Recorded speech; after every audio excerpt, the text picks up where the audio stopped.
জেহরিন ইমাম আপনি লিখেছেন, এখন অনেক মুসলমানের বিয়েতে হলুদের মতন প্রোগ্রাম হয়ে থাকে।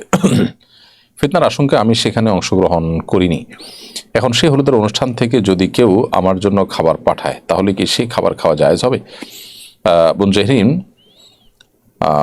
হলুদ, গায়ে হলুদের প্রোগ্রামে নানা রকম অনাচার, পর্দাহীনতা, অশ্লীলতা, মিউজিক ইত্যাদি হয়ে থাকে। সেগুলো যদি না হতো তাহলে এটা জাস্ট রূপচর্চার অংশ হিসাবে হলে এটা জায়েজ হতো। কিন্তু গায়ে হলুদ নিয়ে আমাদের যতটুকু জানা, অনলাইন করে যতটুকু জানতে পেরেছি, তা হলো এটা মূলত হিন্দুদের বিভিন্ন ধর্মীয় বিশ্বাস আছে, সেখান থেকে এসেছে। আর সেটি হলো যে এ হলো দুবলাগাস ইত্যাদি যখন এগুলো থাকে, বিশেষভাবে এগুলোর নিয়ে আনুষ্ঠানিকতা করা হয়, তখন দাম্পত্য সম্পর্কগুলো ভালো যায়, এরকম একটা হিন্দুয়ানি বিশ্বাস আছে, সেখান থেকে মূলত এটি এসেছে। একজন মুসলমান কখনো সেই সমস্ত ভুলভাল বা আপনার কুসংস্কারাচ্ছন্ন বিশ্বাসী হতে পারেন না। সেজন্য আমাদের উচিত এগুলো অ্যাভয়েড করা। তবে আপনি যে অ্যাভয়েড করছেন সেটা ভালোই করছেন। আর সে অনুষ্ঠান থেকে যদি আপনাকে কেউ খাবারের কোনো খাবার পাঠায়, সে খাবারটা হালাল হলে আপনি খেতে পারেন, সেটা হারাম নয়। মোহাম্মদ আলী আপনি লিখেছেন, প্রবাসে হজ করলে কি ফরজ হজ আদায় হবে? হ্যাঁ, অবশ্যই। আমাদের অনেকে মনে করেন যে সৌদি আরবে গিয়ে বা মিডল ইস্টে গিয়ে হজ করলে তার মধ্যে ফরজ হজ আদায় হবে না। মূলত এরকম কোনো কথা নেই, বরং সেখানে গিয়ে হজ করলেও সেই হজ আদায় হবে ইনশাআল্লাহ তাআলা। মোহাম্মদ সোহেল শেখ আপনি লিখেছেন, পর্নোগ্রাফি থেকে কিভাবে বের হয়ে আসব? পর্নোগ্রাফি থেকে বের হয়ে আসার জন্য স্মার্টফোন সহ যে সমস্ত মাধ্যমে আপনি পর্নোগ্রাফিতে আসক্ত হন সেগুলো বিক্রি করে আপনি একটা নর্মাল লাইফে চলে আসার চেষ্টা করেন। কিছুকাল যদি এভাবে একটু কষ্ট করে থাকার চেষ্টা করেন, ইনশাল্লাহ আপনার এই অভ্যাস আশা করা যায় দূর হয়ে যাবে। এর বাইরে বিবাহ শাদী করা, বিবাহিত থাকলে তারপর নির্জনতা অ্যাভয়েড করা, পর্নোগ্রাফির যে ক্ষয়ক্ষতি আছে সেগুলো নিয়ে বিভিন্ন বই পুস্তক আছে, সেগুলো যদি পড়েন, কোর্স করেন, তাহলে আশা করা যায় যে আপনার মধ্যে এই রোগ থেকে বেঁচে থাকার যে তৌফিক সেটি আল্লাহ তাআলা দান করবেন আপনাকে। লাবিব আহমদ আপনি লিখেছেন, 1 মাস রোজা রাখবো বলে মানত করেছি, এখন তা কি এক নাগাড়ে রাখতে হবে নাকি মাঝখানে গ্যাপ দিয়ে 30 দিনে রাখলেই হবে? ভাই লাবিব, 1 মাসের রোজা রাখার যদি মানত করে থাকেন তাহলে সে 1 মাসই লাগাতার আপনাকে রোজা রাখতে হবে। মাঝখানে গ্যাপ দিলে তার সে মানত পুরা হবে না। মৃন্ময়ী চৌধুরী আপনি লিখেছেন, মেসে থাকি, আমার রুমমেট বাসায় যাওয়াতে একা থাকি, রাতের বেলা ভয়ঙ্কর স্বপ্ন দেখি, এক্ষেত্রে আমার করণীয় কি? অনেক সময় একাকী থাকলে দুষ্ট জিনের উপদ্রব থাকে নানাভাবে, তো এটার জন্য সকাল সন্ধ্যা দোয়াগুলো পড়বেন, শোয়ার সময় 3 কুল পড়ে হাতে ফু দিয়ে পুরো শরীর মুছে, তারপরে আয়াতুল কুরসি পড়ে অন্যান্য মাসনুন আমলগুলো আছে সেগুলো করে তারপর ঘুমোতে যাবেন। এর মাধ্যমে আশা করা যায় আল্লাহ তাআলা আপনাকে হেফাজতে রাখবেন। সুমা আক্তার আপনি লিখেছেন, আমি নামাজ পড়তে বসলে কিছু মনে থাকে না, এলোমেলো হয়ে যায়, এর জন্য করণীয় কি?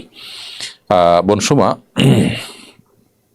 আপনি নামাজ পড়তে বসলে আপনার নামাজ পড়তে দাঁড়ালে যদি ভুলে যান, তাহলে সেক্ষেত্রে এই ভুলে যাওয়াটা হতে পারে আপনার নামাজের প্রতি মনোযোগ কম থাকবার কারণে, আবার হতে পারে যে এটা আপনার সব সময় সব কিছুতেই হয়, শুধু নামাজ বলে নয়। যদি নামাজে মনোযোগের কারণে এটি হয়ে থাকে, তাহলে নামাজে মনোযোগ সৃষ্টি করার যে উপায়গুলো আছে সেগুলো আপনাকে অবলম্বন করতে হবে। নামাজে কি পড়ছেন এটা বুঝে পড়বেন, একটু সময় নিয়ে নামাজ পড়বেন, ধীরে সুস্থ নামাজ পড়বেন, নামাজে মনোযোগকে নষ্ট করতে পারে সেরকম বিষয়গুলো থেকে দূরে থেকে নামাজ শুরু করবেন, ইত্যাদি ইত্যাদি। আর যদি আপনার এই ভুলে যাওয়াটা এটা আপনার প্রবণতা থাকে, আজকাল অনেক অসুস্থতার কারণে অনেকে এরকম ভুলে যান সবকিছু, তাহলে সেক্ষেত্রে আপনি আপনার জায়গা থেকে সাধ্য অনুযায়ী চেষ্টা করবেন। এরপর আপনি ভুলে গেলে ভুল কি ধরনের হয়েছে, কোন জিনিসটা ভুলে গেছেন, তার উপর নির্ভর করবে আপনার বিধানটা। অতএব যদি রাকাত ভুলে যান তাহলে সেক্ষেত্রে তার জন্য আলাদা মাসআলা রয়েছে। তাসবিহ যদি ভুলে যান তাহলে সেটা তো ফরজ ওয়াজিব নয়, অতএব এটা নিয়ে ওয়ারিড হওয়ার কিছু নেই। কোন অংশটা নিয়ে বলছেন সেটার জন্য সংশ্লিষ্ট বিধান প্রযোজ্য হবে। কাশফি আখি লিখেছেন, বোন যদি তার ভাগের সম্পত্তি তার 3 ভাইয়ের যে কোনো এক ভাইকে দিয়ে দেয়, এতে কি গুনাহ হবে? না, কোনো বোন যদি তার ভাগের সম্পত্তি 3 ভাইয়ের কোনো এক ভাই দান করে দিতে চান, এটা একান্ত তার ব্যাপার। আবু সুফিয়ান শিহাব আপনি আমাদের ইউটিউব চ্যানেলে লিখেছেন, আমার নাম পরিবর্তন করতে চাই, কারণ আমি বিভিন্ন কিতাবে আর বয়ানে শুনেছি আবু সুফিয়ান আমাদের নবী সাল্লাল্লাহু আলাইহি ওয়াসাল্লামের বিপক্ষে যুদ্ধ করেছে। আমাকে যদি বিস্তারিত বলতেন নাম পরিবর্তন করা ঠিক হবে কিনা? না ভাই আবু সুফিয়ান, আপনার নাম পরিবর্তন করার কোনো প্রয়োজন দেখছি না। আবু সুফিয়ান মানে সুফিয়ানের বাবা, এই নামের ভিতরে কোনো ক্ষতিকর কিছু নেই। আর তিনি ইসলাম গ্রহণ করেছেন একটা সময়, নবী সাল্লাল্লাহু আলাইহি সাল্লামের বিরুদ্ধাচরণ করেছেন একটা সময়, ঠিক আছে, কিন্তু যখন আল্লাহ তাকে হেদায়েত দিয়েছেন, নবী সাল্লাল্লাহু আলাইহি সাল্লাম নিজেও তার নাম পরিবর্তন করেননি। তো এরকম অনেক মানুষ আছেন যিনি একসময় ভুল পথে ছিলেন, পরে তিনি হেদায়েতে চলে আসছেন, অতএব তার নামে নামকরণ করলে সেটা যে গুনাহ হবে তা তো নয়।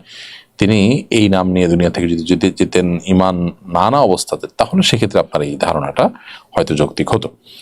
ঈর্ষাতিভা আপনি আমাদের এআইডি থেকে আপনি লিখেছেন, কাস্টমস অথবা ট্যাক্সের চাকরি করা কি জায়েজ হবে? আপনি কোথায় চাকরি করছেন, কি চাকরি করছেন, তার চেয়ে গুরুত্বপূর্ণ বিষয় আপনি কি কাজ করছেন, কাজটা হালাল কিনা। যদি হালাল কোনো কাজ করেন, বৈধ কোনো কাজ করেন, নাজায়েজ বা গুনাহের কোনো কাজ না করেন, অন্যায় কোনো কাজ না করেন, তাহলে সেটা জায়েজ আছে। শহীদুল ইসলাম সোহান আপনি লিখেছেন, আমি নামাজ শুরু করি 2-3 দিন আদায় করার পর আবার বাদ দিয়ে ফেলি, এমন অবস্থায় আমার করণীয় কি? ভাই শহীদুল ইসলাম সোহান, আপনি যে নামাজ শুরু করেছেন, এখানে 2-3 দিন আদায় করার পর আপনার মধ্যে নামাজ বাদ দেওয়ার যে একটা প্রবণতা আছে, সেই প্রবণতাটা দূর করবার জন্য শরিয়ার নামাজের ব্যাপারে শরিয়া যে গুরুত্ব আরোপ করেছে, ইসলামের নামাজের যে গুরুত্ব রয়েছে, সেটাকে আপনি ভালো করে জানার চেষ্টা করুন। সে সম্পর্কে বই পুস্তক, সে সম্পর্কে আপনি আর্টিকেল পড়া, সে সম্পর্কে বিভিন্ন লেকচার শোনা, এই কাজটা আপনি করুন। ইনশাআল্লাহ আশা করা যায় যে আপনার নামাজের মধ্যে নামাজ নিয়ে যে গাফিলতি আছে, সেই গাফিলতিটা কেটে যাবে ইনশাআল্লাহ তাআলা। এরপর সিয়াম আব্রাহাম এআইডি থেকে আপনি লিখেছেন, আমার স্ত্রী ছোটবেলায় কিশোরী বয়সে জামাই বউ খেলতে গিয়ে 3 বার কবুল বলে বিয়ে করেছে ছোট বয়সের ছেলে মেয়েদের সামনে। সে বিয়ে কি হয়েছে? না, সে বিয়ে হয়নি। কারণ হলো দুজন সাক্ষীর উপস্থিতিতে আপনার প্রস্তাব এবং সম্মতি থাকতে হয়। আর ছোট বাচ্চারা তাদের নিজেদের বিয়ে শাদী দিলে সেটা শরিয়া দৃষ্টিকোণ থেকে বিয়ে শাদী হিসেবে গণ্য হয় না। এখানে অভিভাবকদের ইনভলভেশন থাকলে শর্ত সাপেক্ষে সেটি বিবাহ হিসাবে গণ্য হতে পারে শরিয়া দৃষ্টিকোণ থেকে। এরপর এমডি জহুরুল ইসলাম জীবন লিখেছেন, পশ্চিম দিকে পা দিয়ে ঘুমানোর পারে কোনো নিষেধ আছে কিনা, আশা করি উত্তর দিবেন। বাহ্যিকভাবে তো কোনো হাদিসে বা কোনো কোনো কোরআনে কোথাও নিষেধ নেই, কিন্তু অনেক আমাকে ওটাকে আদবের খেলাপ মনে করেন, এই জন্য অ্যাভয়েড করতে পারলে ভালো। মুশফিকুর রহমান সাজ্জাদ লিখেছেন, মেসওয়াক ব্যবহারের সঠিক নিয়ম কি? মেসওয়াক আপনি ডান হাতে ধরে ডান দিকে আগে, এরপরে বাম দিকে আপনি ঘষবেন। ঘষার ক্ষেত্রে উপর নিচ বা পাশাপাশি দুই রকমই ঘষার সুযোগ রয়েছে। এমনি মোশাররফ লিখেছেন, মৃত্যুর পর যে মুর্দাকে জায়গায় গোসল করানো হয়, অনেকে দেখি সেই জায়গায় মোমবাতি জ্বালিয়ে রাখে, এটা কতটুকু জায়েজ? সম্পূর্ণ ভুল এবং কুসংস্কার জন্য একটি কাজ। মনে করা হয় যে মুর্দাকে যেখানে গোসল করা হয় সেখানে তার আত্মা ফিরে আসে, সেজন্য সেখানে মোমবাতি জ্বালানো হয়, এটা ভুলভাল কাজ। এরকম কোনো বিশ্বাস স্থাপন করাও, ধারণ করাও জায়েজ নেই আমাদের জন্য। খাদিজা আপনি লিখেছেন আইডি থেকে, নিজ ভাইয়ের সামনে মাথার চুল প্রদর্শন করা যাবে কিনা? আপনার আপন ভাইয়ের সামনে যদি আপনি মাথার চুল প্রদর্শন করেন, অসুবিধা নেই, সেটা পর্দার খেলাফ হবে না। ফজলুল হক লিখেছেন, রাস্তায় ও ফুটপাতে যারা ব্যবসা করে তাদের আয় কি বৈধ হবে? রাস্তা এবং ফুটপাতে যারা ব্যবসা করছেন তাদের আয় উপার্জন এটা মৌলিকভাবে হারাম হবে না, কিন্তু রাস্তা দখল করে ব্যবসা করছেন, সেটা একটা অন্যায় কাজ করছেন, গুনাহের কাজ করছেন, শরিয়া দৃষ্টিকোণ থেকে একটা খারাপ কাজ করছেন। নবী সাল্লাল্লাহু আলাইহি ওয়াসাল্লাম বলেছেন যে ইয়াকুমুল জুলুস আলা তারিক, তোমরা রাস্তায় বসবে না, রাস্তা দখল করবে না, তো সেই কাজটি আপনি করছেন, পথচারীদের অধিকার নষ্ট করছেন, গুনাহ হবে। কিন্তু সেখানে দাঁড়িয়ে ব্যবসা করার কারণে আপনার টোটাল ব্যবসাটা হারাম হয়ে যাবে না, তবে পদ্ধতিটা হারাম পদ্ধতিতে বা গুনাহের পদ্ধতিতে আপনি ব্যবসাটি করছেন। আর যদি রাস্তা বা ফুটপাতে দাঁড়ানোর জন্য পারমিশন থাকে, অনেক জায়গাতে দেখা যায় যে আপনার যে স্ট্রিট ফুড ইত্যাদির জন্য স্থানীয় সরকার, স্থানীয় প্রশাসন থেকে অনুমোদন থাকে এবং পাবলিকের চলাচলে কোনো ব্যাঘাত সৃষ্টি হয় না, সেরকম যদি হয় তাহলে সেটা জায়েজ হতে পারে। সে ব্যবসার তো হালাল, সে সাথে কাজটাও জায়েজ হবে।